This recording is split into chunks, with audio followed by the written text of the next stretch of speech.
Hey, what's happening? It's Bill Smith. This is going to be a video about weather modification. Now, I just want to make this really quick. It's not going to be a long video, but I have conversations with like people in my own family where I'm like, hey, you know, you bring up HARP and people go, oh, conspiracy, tinfoil hat. And you say, hey, they've been cloud seeding stuff since like the 60s. They say, oh, tinfoil hat. And you say, hey, look, going back to like the late 1800s, there were people talking about how to seed the ionosphere and control weather back in like the late 1800s. And people were like, oh, tinfoil hat. It's conspiracy. So I just want to put this to bed, put this to rest, okay? It seems like unless the mainstream media reports on something, no one believes it. So here you go. All right, here you go. So this is an RT. Now, RT is Russian television. Okay, that's .com. So I'll find you an American source if that's what you need. But they're pretty official as far as mainstream goes. So here's the headline.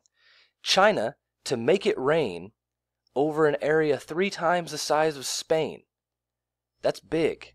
It's a large landmass. And you're saying, well, how can they make it rain if weather modification isn't real? Since 2013, China has been creating 55 billion tons of artificial rain a year. 55 billion tons of artificial rain per year. The country is now embarking on its biggest rain-making project ever. In terms of the plan announced this month, Chinese authorities intend to force rainfall and snow over 1.6 million square kilometers. Okay, that's 620,000 square miles. An area roughly 3 times the size of the country of Spain. According to media reports, the government will use new military weather-altering technology developed by the state-owned China Aerospace Science and Technology Corporation. The country plans to build tens of thousands of combustion chambers on Tibetan mountainsides.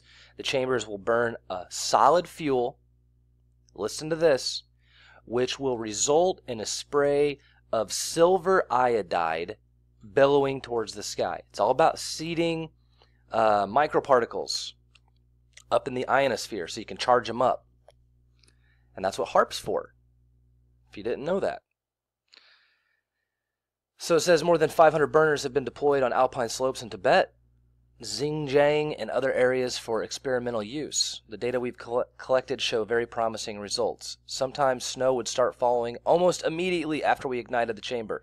It was like standing on the edge of a magic show. Traditionally, the rainmaking process, or quote, cloud seeding, means rocket launching chemicals into clouds which accelerate the creation of ice crystals that eventually become rain. Or, okay, you can either do that. I don't know why they just didn't say spray planes here.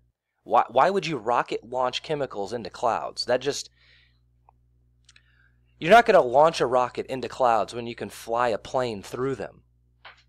So the fact that they don't mention spray planes here is really, I think that's the piece that's missing from this, because no one is going to rocket launch chemicals into clouds. You rocket launch things into space. You rocket launch things intercontinentally on a ballistic missile. You don't need them to go up into the clouds. You would just need a plane. And in order to disperse the silver iodide and the other microparticulates, okay, that float in the air, you would just need a spray device. So again, Evergreen Air probably pops up. Evergreen Air supposedly is CIA funded and operated. Okay, I'm not going to go into the background of this. This is just the company that has been pointed at in the United States as a commercial airline who does this. And again, their funding is suspect. They're a cargo airline, and there's a spray plane. Okay, they call it a supertanker. So the technology exists. They do this. This is more for firefighting, okay? That's what it's for. We'll go look at some pictures. Okay, I'll show you a spray plane. Spray plane. There's another picture of it. That's the official picture. But there's some that have 4 sprayers on the back.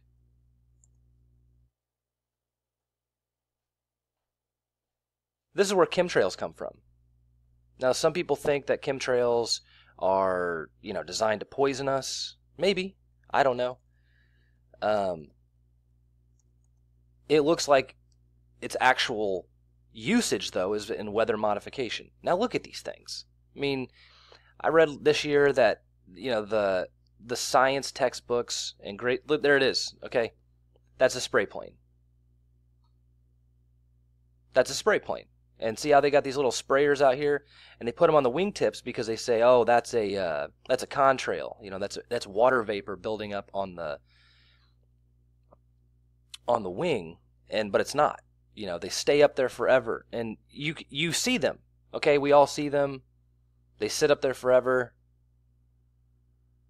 This is what they're doing. This is what chemtrails are, and so China's not even doing that now. They don't spray stuff, even though you need to get it into the clouds. They just use these burners on the sides of mountains, and the mountains are already up in the clouds. So once the burners burn off whatever this is, it just goes straight up into the atmosphere at the same level they needed to get to it anyway. Rainmaking is a popular way to, quote, clean up air in China, where heavy smog is a big problem for many cities. So what happens whenever you wash the smog out of the air? Where does that go? The chemicals are still not good. The practice of weather modification has become more frequent across the country in recent years, including for major public events. In 2008, China launched over 1,100 rockets containing silver iodide into Beijing skies before the Olympics opening ceremony to disperse clouds and keep the Olympics rain-free. Beijing has a development plan for weather modification until 2020. So let's just put it to bed. This isn't a conspiracy theory. Okay, weather modification is real. They're openly saying that they're doing it, right? I don't know what else there is to talk about. Why is this considered a conspiracy theory still? And here it is right here. Weather alteration and chemtrails is real. Silver iodide is supposedly safe. Unless one was to breathe in a large amount, then they may just turn blue. I don't know. I don't know about that, dude. Fake is real. So, chemtrails are real. Here's the admission. Weather modification is real, and China is using it at a governmental level. You think China's doing it? We're not. That's all I got for now, though. So, until next time, this is Bill Smith. Please like and subscribe. Thanks for watching.